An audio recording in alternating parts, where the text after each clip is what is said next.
UN 영어뉴스 Secretary Why the Kinky BDSM Romance was a film landmark.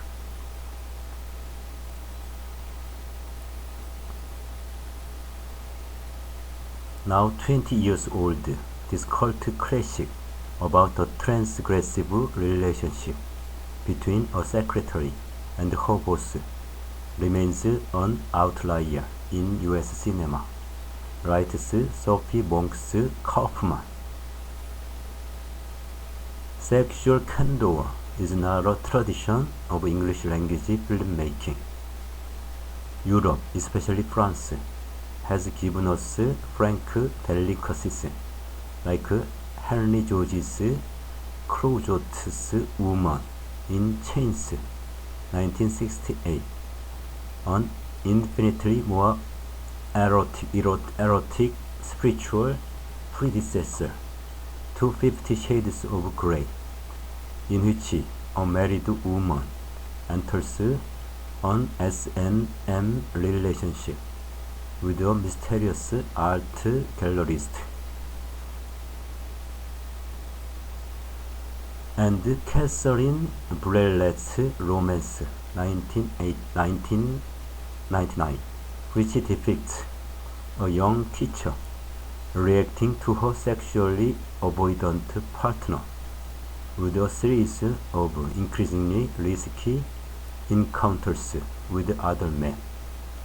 Other bold depictions of kink with Gaelic cast include Barbet Schroeder's Matrice, 1976, whereby Pretty Crook Gerard Depardieu had his eyes opened after falling for a diminutive dominatrix with a briskly run sex dungeon, and Michael Haneke's The Piano Teacher, 2001, with an unflinchingly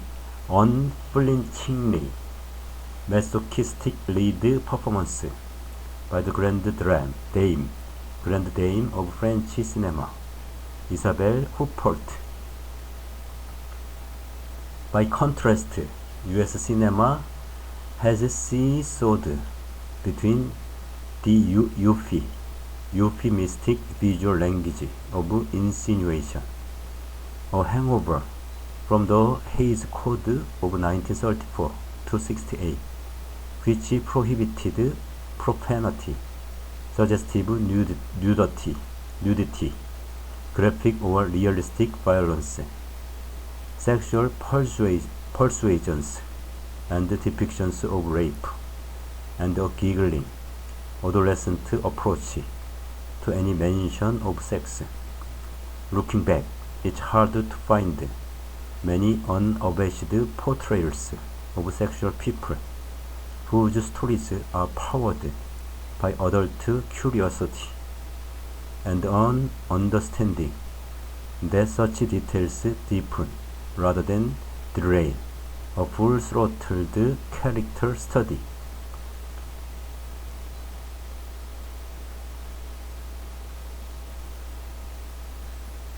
One exception that proves the rule is a cult classic by the name of Secretary that turns 20 this year. The source was a dark little tale by US writer Mary Gateskill, published in her peerless 1988 short story collection, Bad Behavior.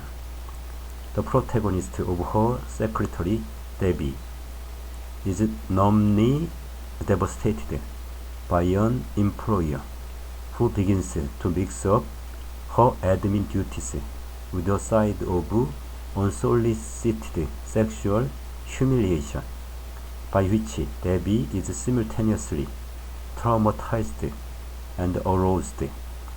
Director Steven Sheinberg adapted it at first into a tonally royal short and then into a feature with a script by Erin Cressida Wilson that recast the central dynamic as an unconventional office romance and found offbeat comic moments as troubled suburban ingenue Lee Holloway, Maggie Gyllenhaal, navigates her hot and cold boss, Mr. Grey, the original and best character with this name, 13 years before 50 Shades.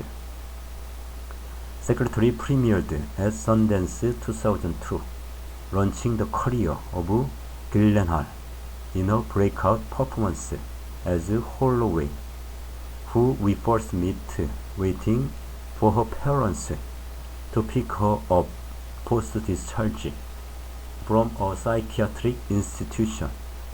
It's not long before the unhappy environment at home causes her to fall back on old self-harm habits. Her transformative event is finding gainful employment at the office of the lawyer E. Edward Grey, played by James Spader. This small amount of responsibility thrills her, as do the occasional flurries of interest from her often aloof and brooding boss. Oh, so slowly, the dominant submissive dynamics that will inform their sexual relationship begin to blossom to her delight and his self-loathing. Soon, typhus lead to spankings, and he is exercising authority by telling her how to get home and what kind of serving sizes to have at dinner. She self-actualizes and leaves self-harm behind.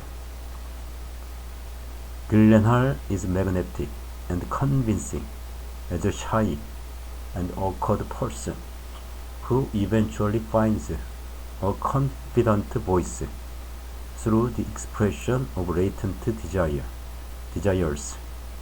The gradual discovery that she likes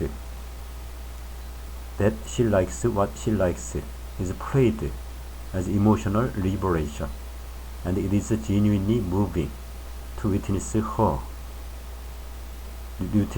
newfound determination as the lights come on in her eyes for the first time.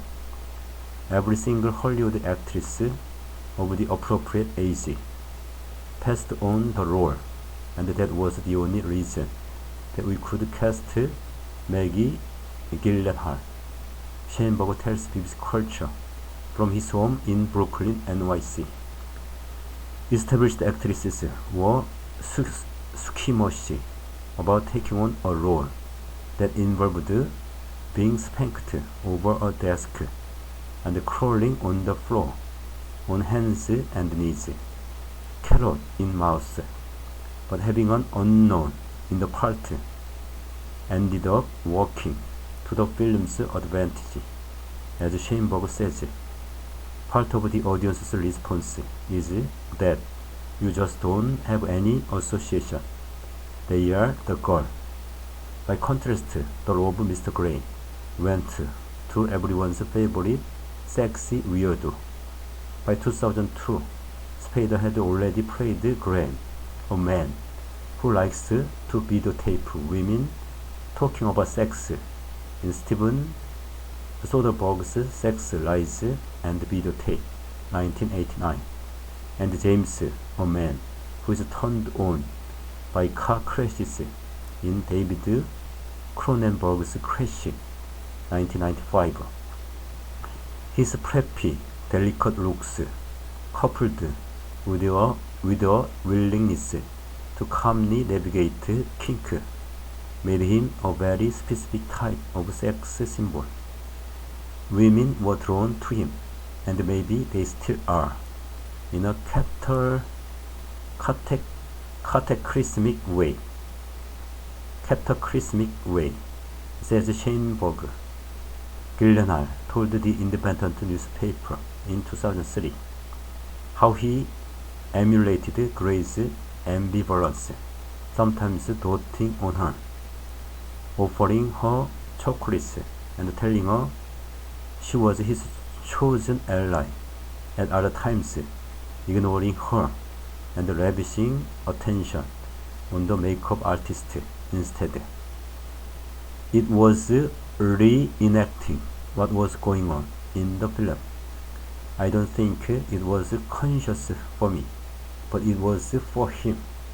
She said, I put this account to Sheinberg, who does not dispute it. Everything about him, understood how to play it both on screen and off screen. He says, how it affected people.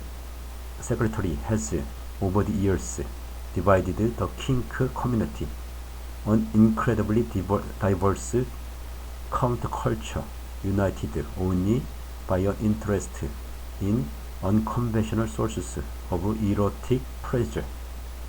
Most specifically, on 2 points, the fairy tale rom-com ending given to Lee and Edward, in which she ditches her fiancé and they get married, and the inclusion of self-harm as something that arguably pathologized Lee's sexuality. Furthermore, although the film's cancer as a fantasy and scrutinizing it through the lens of realism misses the point. Post-Me Too, any depiction of a workplace abuse of power is not without a hint of sourness. The Gateskill short story gives Debbie's lawyer boss a comeuppance of sorts as a journalist gets wise to his abuses, while the heroine is so disturbed that she simply stops going to work, while still being turned on by the memory of that. In adapting a dark short story into a fantasy romance, while keeping the workplace setting, there is a loss of a moral anchor, and what's more, some of Debbie's complexity as a woman in a deeply ambivalent relationship to her abuser is rounded off. In this original Gateskill depiction, there are shades of Liliana Cavani's film The Night Porter, 1974, in which, in 1957, Vienna, a concentration camp victim, played by Charlotte Rampling, runs into her former Nazi guard, played by Dirk Bogarde, and the two rekindle a sexual relationship that began in the camp. Nonetheless, at the time of Secretary's release, in a cinema landscape barren of depictions of BDSM, bondage, discipline, dominance, submission, sadism, and masochism, it was a watershed film for many with BDSM interests. Madison Young is a non-binary femme writer and activist who rose to prominence on the US queer kink scene through directing and acting in feminist pornographic films. She has since left that behind to write a memoir, Daddy, exploring her personal relationship to BDSM, and found her own production company, Impress in Lavender Media. She recalls watching Secretary with her partner in 2005, less than 5 years into her BDSM journey. Secretary, along with 9.5 Weeks, 1986, was one of the first times that I saw kink explored in a mainstream Hollywood film. That felt huge Now we are at a different place of consciousness surrounding kink, sex, consent, communication, gender, and sexuality than we were 20 years ago. We still have massive work to do, but at the time, Secretary felt very radical. It was radical. Secretary was also an emotional landmark to Brian, who was 19 in rural Indiana and coming to terms with the nature of his own sadomasochistic desires. I had seen movies with BDSM as thematic material, almost used like production design, or of the cliched aesthetic of dark, leather, and cool. But as far as the romantic side of it, absolutely not. The timing of Secretary's release chimed with the blossoming of his own sexual expression, and so the film had a real significance for him. It was only several months after seeing the movie that I actually felt these things for myself with someone else for the first time. How many things can one see in a movie that are so cathartic and appealing to your intellect or your adrenaline, and later do those things for yourself and someone else? Schoenberg's attraction to the material was temperamental rather than personal. The child of two psychotherapists from the age of 6 to 14, he listened to them talking about their patients over the dinner table.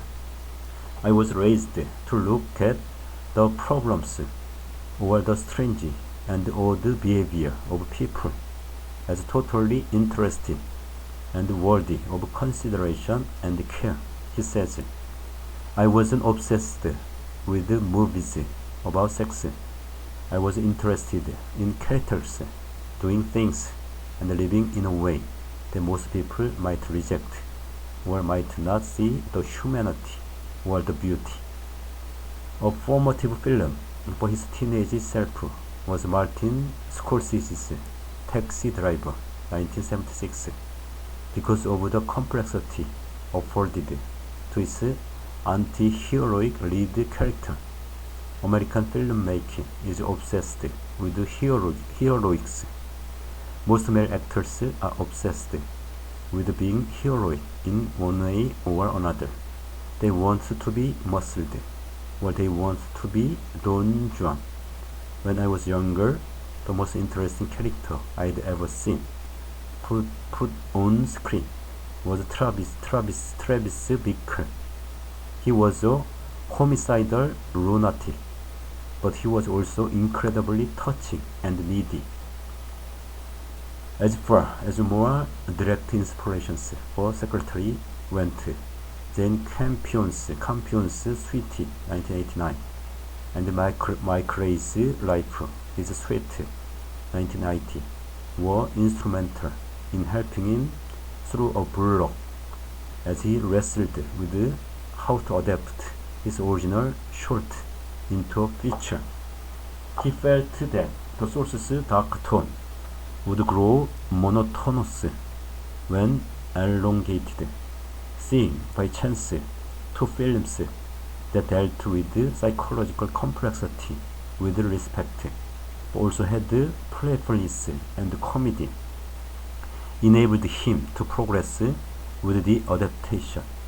After he had given it up, they gave me the courage to see the humor, and that's what freed the whole thing. Once I made that shift in my point of view, all the other changes and all the other transformations could happen. The controversial story changes. I ask about the transformations that have provoked divided responses. The ending and the self-harm, neither of which are present in the source text, although a reference is made to Debbie Stein in a psychiatric facility, and her bitterly repressed home life is faithful across both works. To Sheinberg, a happy ending was central to his vision to normalize BDSM and give his kinky characters a destiny distinct from, say, Isabel Huppert's sadomasochistic heroine Erica in The Piano Teacher, who ends up brutalized both by her teenage pupil lover and her own hand. He says it offers you a different vision of SNN. It offers you a different vision of what love can be. Kate Skin, who Sheinberg first approached in 1992, gave her full views on the adaptation in her essay Victims and Losers, a love story published in the 2017 collection Somebody with a Little Hammer. Although she initially scathingly refers to the film as the Pretty Woman version of my story, she says that she admires Sheinberg for attempting the almost impossible in making a movie of it, while she draws out the contrast between the honest sweetness of Lee and her own more ambivalent heroine. She praises Gyllenhaal's performance and eventually surrenders, albeit with a glint of tooth and claw, saying that if falsely political movies can be made about everybody else, why not make them about sadomasochists, who are surely an undeserved population in this regard. If Gateskill's critics are labeled against a change in the story's DNA, though, she takes no issue with the addition of self-harm. For Sheinberg, this arose from a dramatic need to use a bestseller event as an early benchmark against which to chart Lee's transformation in the course of the movie. There is a scene in the law office before the onset of Lee and Mr. Gray's sexual relationship, when the latter is putting the former through a bizarre series of paces, drilling her in phone etiquette, asking about sex with her boyfriend, and offering her a hot chocolate. Unbeknownst to her, he is wise to her self-harm, and so it is out of the blue when he says, "You will never ever cut yourself again. You are over that now. It's in the past," Sheinberg says. That's powerful and means something. It raises the stakes of what's happening in the office exponentially. For Young, the most resonant element of the film was the way it showed both Lee and Gray struggling with internalized shame around their kinky desires. Growing up kinky and queer in southern Ohio, I often felt like, and everything around me pointed to, you are weird and broken. One of the things the Secretary does really well is that we chose two characters who are kinky, that have sadistic and masochistic desires, but that don't have the language, education, community, or resources to know how to explore these desires in a way that is mutually agreed upon, consenting, and healthy. I mean, a boss spanking your butt is sexual assault, not kink. Watching a boss spanking his employee and otherwise exerting sexual authority over her in 2022 is not as jarring as that sounds. Starkly written down, as the film takes no claim to realism. An eerily euphoric score by David Lynch's musical soulmate Angelo Badalamenti creates the mood of a fairy tale through the looking glass, while Secretary's sly humor gives an overall sense that we are watching an extended role play, that the entire cast and crew is in on. This is a felt effect of the rehearsal period scheduled ahead of the 40-day shoot, says Sheinberg. With Maggie, we rehearsed for several weeks, Satoshi and I talking about every single scene and what is going on with her, and I mean every single scene, reading them, thinking about them, talking about the characters' emotional experience. And then between Maggie and Spader, I think we had a week or maybe even two. This is unheard of now. When it comes to the disconcerting nature of its central romance, with the BDSM relationship taking place within a professional workplace framework, Young takes a nuanced and sophisticated approach to the film. She appreciates it for what a formative movie it was. For many of us, it was the first time in which we saw a masochist/sadist or submissive/dominant portrayed in a mainstream Hollywood film.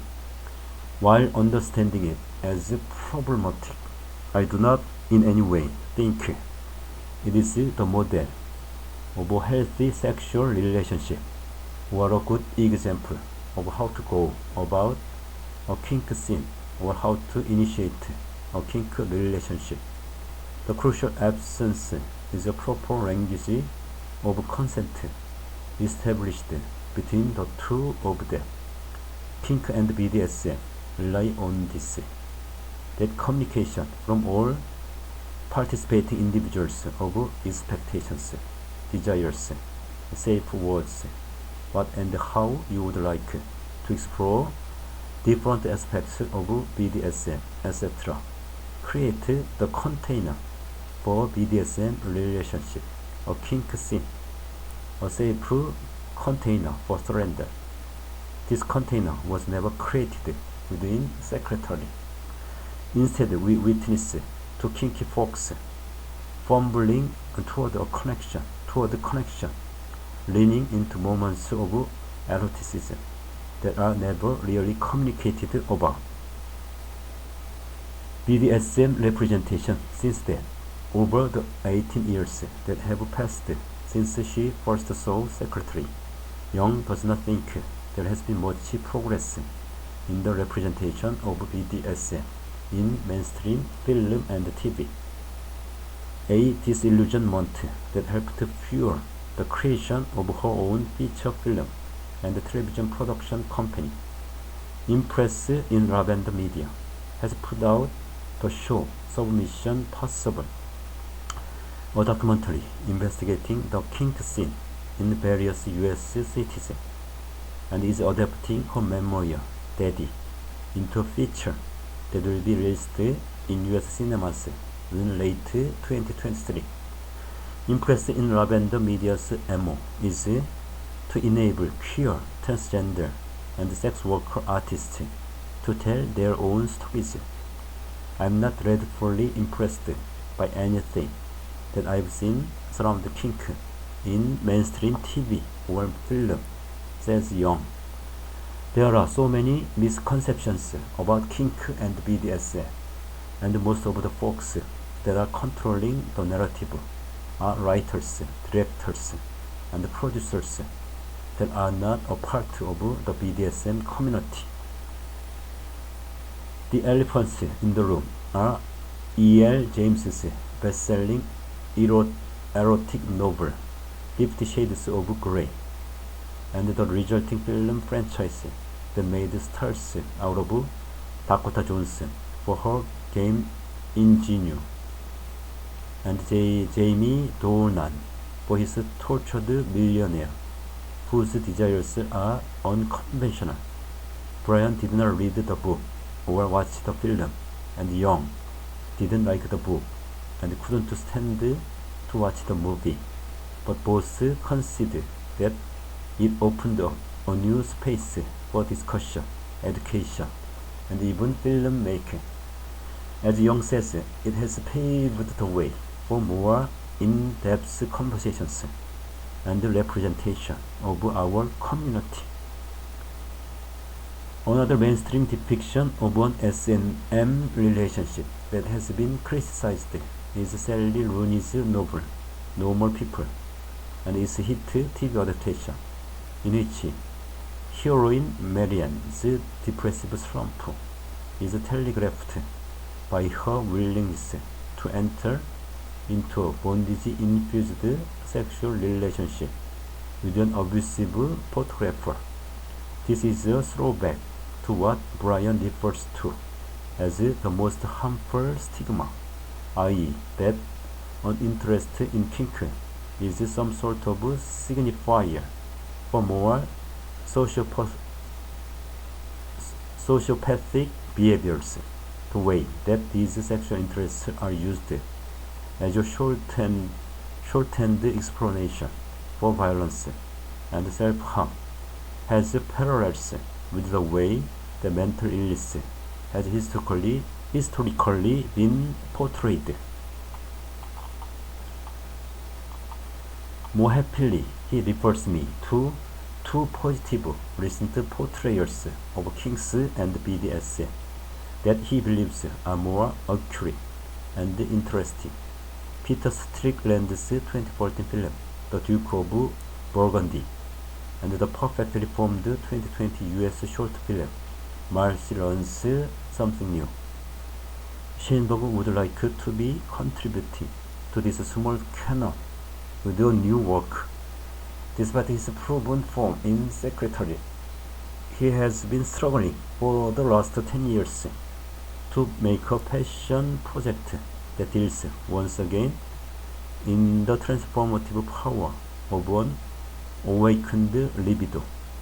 It's very difficult to get movies made that have something unusual in them, particularly if that unusual thing has something to do with sex.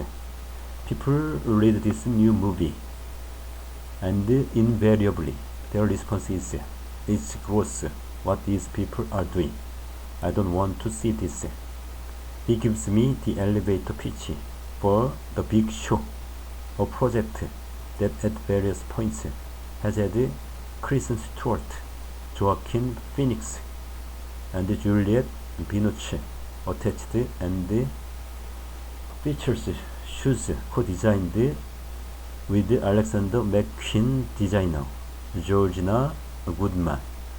This is a story about a genius shoe designer creatively devastated by his bootmaker father.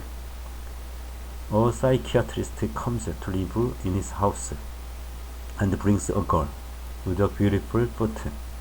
He gets sexually turned on by her foot to such an extent that his creative is reignited, and he designs a line of gorgeous shoes for her. Trying to get that movie made, I've experienced the exact same opposition that I faced when I tried to get Secretary made.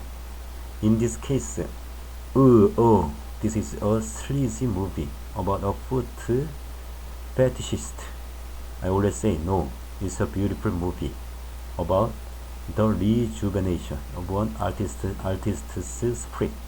So you know, it's funny or disappointing. I was sure when I wrote this script that because of Secretary, we would easily get the money, but it was not true. Even with great cast, we still faced all this serious doubt. There is a link between Schoenberg's current struggle and the essence of what makes a secretary great, and its sunny outcome feel earned. Both Lee Holloway and Mr. E. Edward Gray carry loneliness.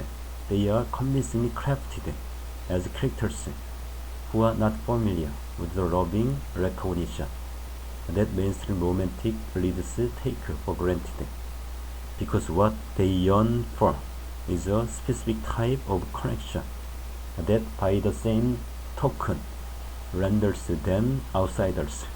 So when they receive it from each other, it lands as an epiphany, and one that Schoenberg carefully offers up to those of us watching too, that when your tastes alienate many, finding those they resonate with can feel positively euphoric.